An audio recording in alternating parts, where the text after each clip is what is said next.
Засукал си се на осмица, дишаш през лявата ноздра и чакаш кундалини да ти плати лизинга. Жалка картинка. Днес ще те науча на истинска йога.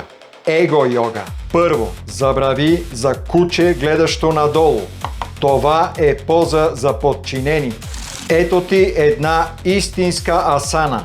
Вълк, гледащ в чуждата паничка. Гърбът е изправен, погледът фиксиран в слабостите на ближния, а ръцете готови да сграбчат чуждия пазарен дял. Дишането агресивно, през устата. Спри да търсиш вътрешен баланс. Той е за хора без дебитни карти. Истинският алфа не се сгъва на 3, за да се хармонизира с Вселената.